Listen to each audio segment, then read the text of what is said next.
Hey guys, it's Phoebe. I hope you're all safe and well. So about an hour and a half ago, Jacob Cayer was convicted of 6 charges actually. 2 counts of first intentional homicide, 1 count of attempted first intentional homicide, a count of burglary, I'm doing this from memory, a count of burglary and 2 counts of bail jumping. So he was convicted in court after the jury deliberated for just 55 minutes, which isn't long at all. It was 3 days of trial, 55 minutes of deliberation. They came back unanimously as finding him guilty on all counts. So here is the story of the very, very sad murders of Sabrina Teague, Sonny Teague, and the attempted murder of Joel Kennedy. So 4 years ago, on the 7th of June 2016, Sabrina Teague and her mum, Sonny, lost their lives, and Joel Kennedy survived a horrendous attack by Jacob Cayer.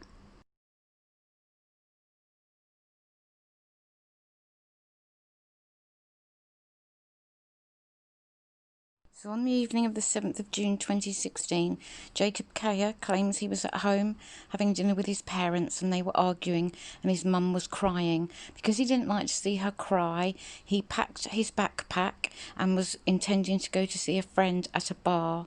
And what we later find out, that he packed his backpack with a large knife and some zip ties. And the reason he packed his backpack with those items was because he needed to detain people as he felt people were after him. He then ends up at the Teague home, Sonny Teague, and he breaks in and he kills her in her bedroom and wraps her up in a blanket.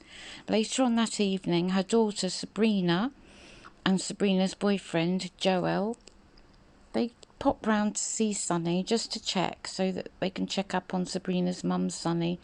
Sabrina goes in. I believe Joel stays outside, and Sabrina finds her mum upstairs in her bedroom because she could hear the shower running. When she went to find her mum, the killer, Jacob, was hiding in the laundry room, and he jumped out and attacked Sabrina. Sabrina ran outside.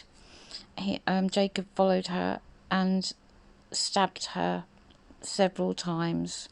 The boyfriend, Joel, he ran inside and dialed 911. He survived the attack, but very sadly, Sabrina and her mum, Sonny, passed away through this vicious attack.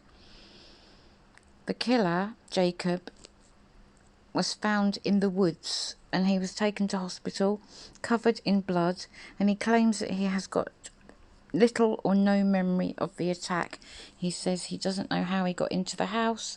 He vaguely has memories, but they're more of a feeling and a sensation rather than an actual memory of having a fight with someone larger than himself.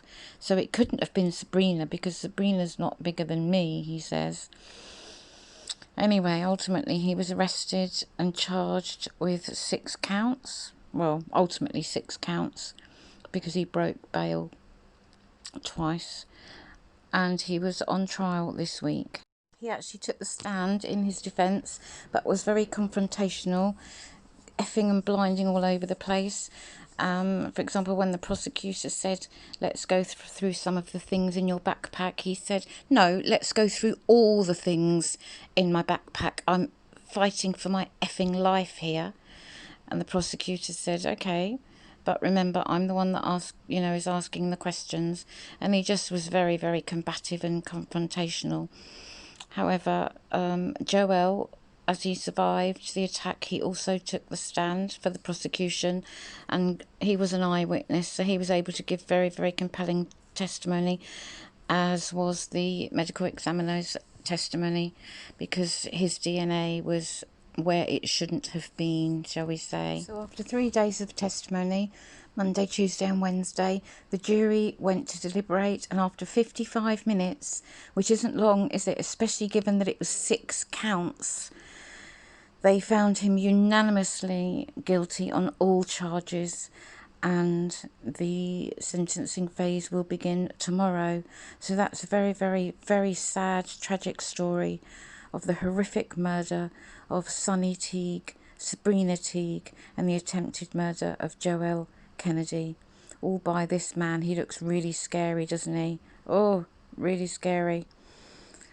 Jacob. Oh, just gives me the shivers just looking at him. So that's just a very quick summary, guys. But just to let you know that the verdict was in after 55 minutes. Guilty as charged. Thank goodness. He's off the streets and he can't hurt anyone else. I mean, who goes out with a backpack with a knife, a large knife and zip ties in it, you know? And he claims that he has very little or no memory at all. That's the easy way out, isn't it? So our thoughts, our prayers and our strength are with Sonny and Sabrina's family and Joel Kennedy, as although he survived the attack, I imagine his life is never going to be the same ever again, is it? What a horrendous ordeal to have to go through. And Jacob, of course, he will spend the rest of his life locked up in prison where he can't hurt anyone ever again. Take very good care, guys. I love you lots, and I shall speak to you very, very soon. Bye-bye.